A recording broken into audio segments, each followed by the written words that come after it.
Yani iko hivi, shehe wa mkoa anatuhumiwa, hajashikwa na hatia, anatuhumiwa tu. Msingi wa uongozi, mwalimu alikuwa na uhubiri, ukituhumiwa unapisha. Hivi bro, leo unaweza si utafukuza watu wote hapa, kwa sababu tuhuma ni nyingi, yani ambazo unaweza ukasema balaa. Ukienda serikalini watu wanatuhuma sasa mbaya sana.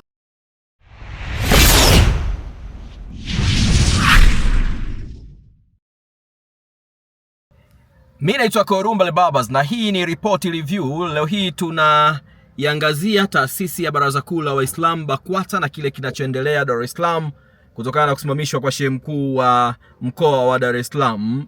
Pande mbili zimegawanyika, wengine wanaona ni sahihi, wengine wanaona sio sahihi, na imekuwa imeleta mijadala mikubwa sana kwenye mitandao ya kijamii.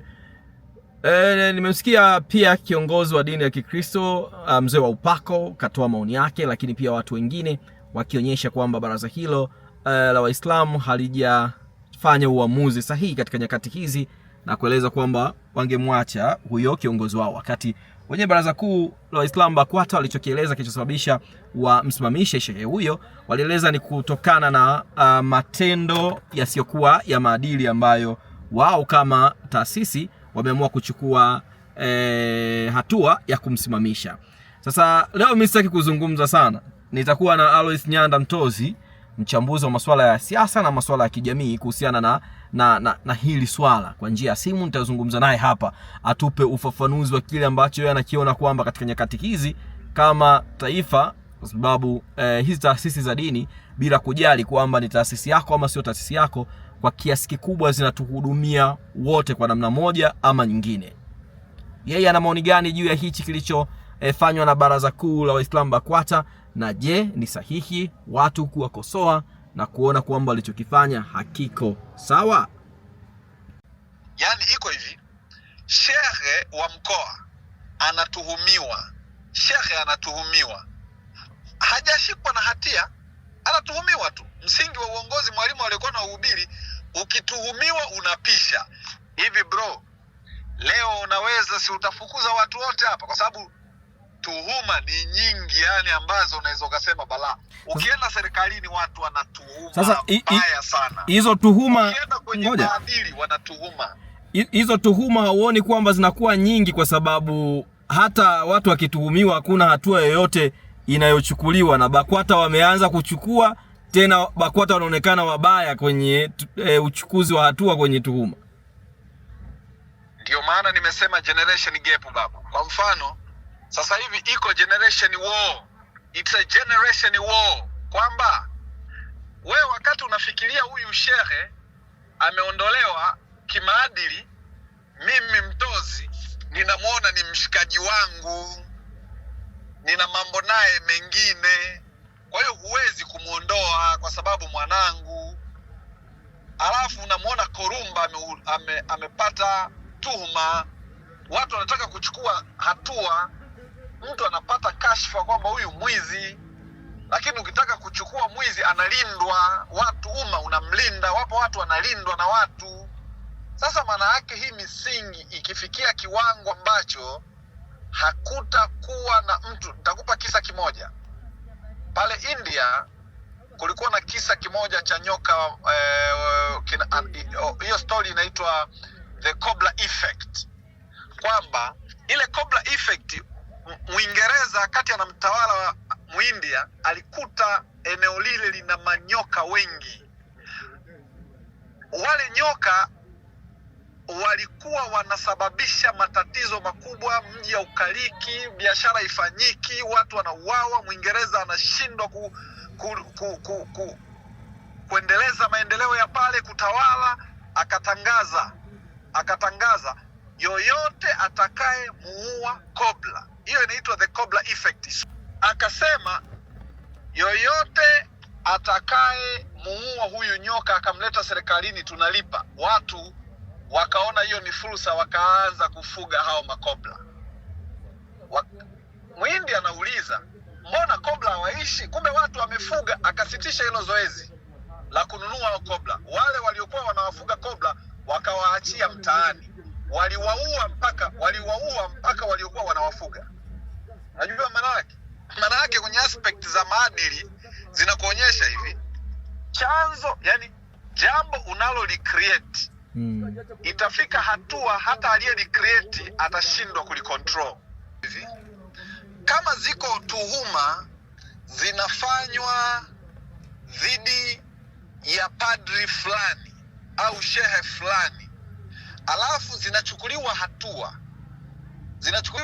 za kinidhamu, za kimaadili, liko kundi la watu linatetea masuala ya utovu wa maadili, amini siku ikigeuka kwako hakuna mtu atakaye kutetea. That's the meaning. Kwamba imefikia hatua wananchi wanatetea hata uovu. Sasa siku uovu ukifanywa na waovu, nani atautetea uovu?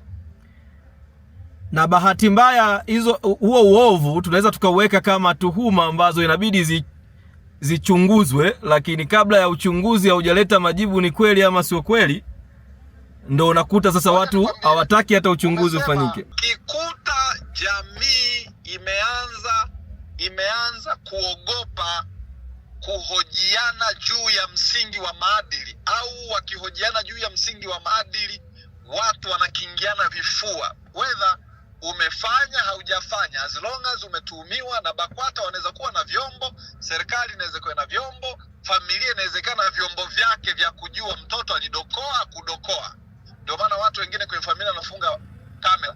Ukikuta mama kwenye familia anamtetea mtoto kurudi saa 12 asubuhi, na ukawa ni utetezi, mama akafikia hatua anatishia hata kuvunja ndoa kwa sababu mtoto amerudi kwa kisingizio cha uhuru wake, wewe amini hivi, hiyo jamii na hilo taifa limeanza kufa. Take it from me, limeanza kufa hilo taifa. Mtozi, katika mazingira ambayo tumeziona taasisi nyingi za dini zikiwa na baadhi ya watendaji wake wakituhumiwa, naposema taasisi nyingi za dini kwa maana ya dini tofauti tofauti, kwa maana ya madhehebu, wa Kristo, wa Hindu na jamii nyingine, lakini BAKWATA wao wamekuwa active, iwe kwa namna ambavyo watu wanapenda ama hawapendi. Sio mara ya kwanza kusimamisha viongozi wao na kuchukua hatua. Hii ina maana gani? Kwamba BAKWATA wao wanahitaji kuwa takatifu sana kuliko taasisi zingine, ama taasisi zingine zinaogopana? BAKWATA wanachonifundisha mimi hapa, wako sensitive na masuala ya maadili, wako sensitive na msingi wa wao kuwa viongozi wa kiroho. Wale ni viongozi wa kiroho. Sisi wote tuna mwili. Wale ni viongozi wetu sisi wote, uwe Mkristo uwe nani, as long as wanahubiri utakatifu, hao wanapaswa kupongezwa kwa kuwa sensitive namna hiyo. Kwa hiyo hao wengine kama wanaoneana aibu, wanaoneana muhali, mnaoneana muhali, basi wewe jua hata hizo taasisi zimeacha kuwa msingi wa kitaasisi, vimeanza kuwa vikundi ambavyo havitaweza kukemeana. Ndio maana muumini anaweza kumtukana askofu, anaweza kumkejeli padri, anaweza kumkejeli shehe. Maamuzi ya kitaasisi yanatolewa, watu wakubaliani nayo. Tayari ujue tumeanza kutoka kwenye misingi ya kimaadili. Ndio maana kuna siku moja nimemwona mzee Wasira kwenye siasa alisema hivi, tatizo la vijana wa nchi hii hawajui nchi ilikotoka. Kuna kijana chini akacomment akasema, tatizo lako mzee, haujui nchi inakokwenda. Unafikiria watu wanaweza kukaa wakazungumza? Okay, na katika hili ambalo tunalijadili hapa, kuna watu wamekuwa tuseme ni comfort au kusimama ule upande ambao unaonyeshwa kama umejeruhiwa kutokana na matokeo yaliyosababishwa na BAKWATA. Wanaenda kama kumcomfort au kuonyesha kwamba ule upande haukustahili kufanyiwa vile, umeonewa.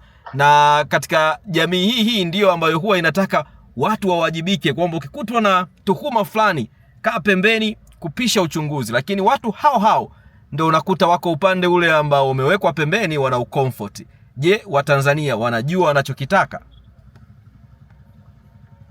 Unajua ni kama msiba tu, wako wanalia, wako hawalii, wanakuangalia, wako wanakucomfort. Kwa hiyo mtu aliyekuwa kwenye nafasi ana marafiki, ana ndugu, ana majamaa, wanaweza kwa kweli kutumia fursa hiyo kumcomfort, ambacho pia sio dhambi. Kinachotatiza kumcomfort kusiwe na hukumu kwamba wamemuonea. Huyu amechukuliwa hatua inayodaiwa ni ya kimaadili. Sasa kumcomfort kwa sababu ukimcomfort kwa kufanya conclusion, wewe umefanya maamuzi kwamba wamemuonea. Wewe, mtu yoyote ambaye yuko genuine anasema hivi, kwa kuwa ametuhumiwa, BAKWATA ina vyombo, ina mambo yake, kamati zake za kimaadili zimekaa, na kama kutakuwa na tatizo, naamini huko utaratibu wa kimalalamishi, kwa sababu haiwezi kuwa ni wanaongoza mambo yao kidikteta. Kwa hiyo comfortability yao ingekuwa hivi kumcomfort, lakini sio kusema tu kaonewa. Kaonewa kwa sababu ya interest, tusiwe kwa sababu ya interest. Msingi wa maadili. Okay. Lakini ukirudi kwenye misingi, ukitoa uswaiba, unakubali kwamba huyu anapaswa, kama unampenda sana Korumba, ametuhumiwa, anapaswa kupisha, kuchunguza, na ndio ustaarabu wa dunia nzima kwamba bwana, kwa mazingira haya yalipofikia, kwa sababu taasisi ya dini inaongoza watu wengi na hii tuhuma inaonekana kistaarabu kwa watu waliostaarabika, hebu pisha ili taasisi isiingie kwenye mzozo wa kimaadili, kama ambavyo tuhuma inakuja juu yako wewe, na wewe umejiatachi na mamlaka ya kiuongozi kwenye dini. Tupishe ili taasisi baki salama wakati tunashughulikia.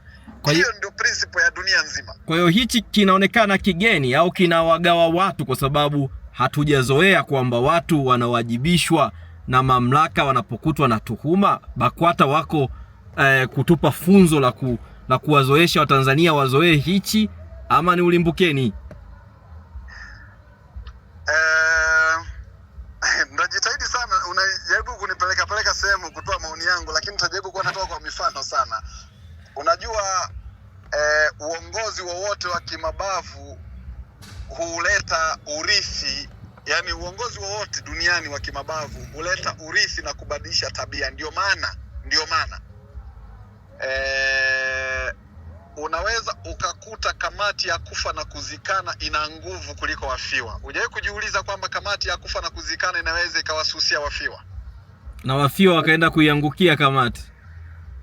Sasa hiyo maana yake ni mtiririko wa urithi, wa watu wanarithi kutokea juu, kwamba mbona fulani wa juu alituhumiwa hakufanywa chochote, mbona fulani wa katikati alituhumiwa hakufanywa chochote, mbona kitu. Kwa hiyo uongozi unarithishana tabia kutokana na nature ilivyo. Ndio maana pale Uingereza alituhumiwa kiongozi tu kwamba bwana, sera zako zilikuwa zinahusu juu ya hili jambo, lakini nchi inawaza juu ya hili jambo, wewe kwenye haya mazingira ondoka. Mtu akajiondoa, waziri mkuu wa nchi akaondoka. Sasa aking'ang'ania, unafikiri monitor wa darasani anaweza kuona hili ni jambo la ajabu au la maana? Analipuza.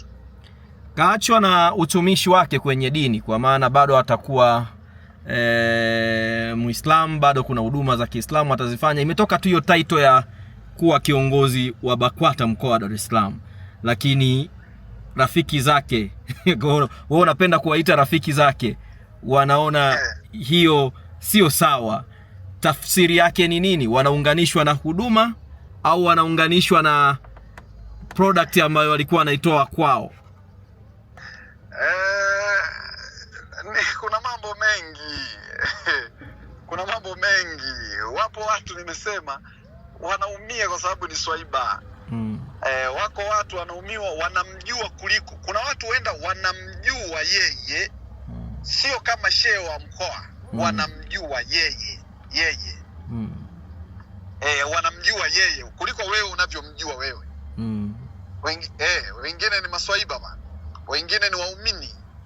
Kwa hiyo mwisho wa siku hajafukuzwa Uislamu, yeye asali na aendelee na kazi ambayo Mwenyezi Mungu amempatia. Tawazuia. Sasa tunarudishaje huo msingi ikiwa wana taasisi ambazo zinaonyesha kwa mifano watu wanazigonga nyundo na kuziona kama zinakurupuka kwenye kutaka kuwaajibisha wasiokuwa na maadili au wanatuhumiwa kwa kutokuwa na maadili? Ni kutengeneza taasisi imara zitakazokuwa hazina haya, aibu, zitakazoshughulika kwa uwazi na bila kumuonea mtu. Tutarudi hapo kwamba mtu huyu anatuhumiwa, anachukuliwa hatua, taasisi husika imara zinachukua hatua bila kujali mayowe yanaweza kuwa kiasi gani. Tutarudisha huo msingi. Kwa sasa tunaweza kusema kwamba BAKWATA wanaweza kuwa kamusi nzuri ya rejea kwa vizazi hivi na vijavyo kwenye namna wanavyoshughulikia maadili. Maisha yako dynamic. Kwa sasa tunaweza kuwaruhusu, hatujui miaka 5 mbele wanaweza kuwa hivi au wakabadilika. Kwa hiyo tuseme kwa sasa wanafanya kazi nzuri. Taasisi zingine za dini zijifunze nini kwa muktadha huo? Sio kwamba zijifunze nini, zinachukua hatua kwa hatua tofauti. Wajifunze kuchukua hatua bila kujali mtu anaonewa aibu kiasi gani, ana mashabiki kiasi gani. Kama misingi inavunjwa, achukuliwe hatua. Msimu huu wa Sabasaba usiruhusu biashara yako ipoe, kwa sababu Global TV inakupa fursa ya kuchangamsha biashara yako. Okoa hadi 50% ya gharama za matangazo na uwafikie mamilioni ya wateja kupitia vifurushi vyetu maalum vya Sabasaba. Chagua kifurushi chako kuanzia $2.5 hadi $1.5 tu. Matangazo ya mitandao ya kijamii, Reels, radio na YouTube pre-rolls, vyote vipo kwa ajili yako. Ofa hii ni kwa msimu huu wa Sabasaba tu. Wahi sasa. Wasiliana nasi kupitia namba zinazoonekana kwenye skrini yako. Global TV, tunakuza biashara yako.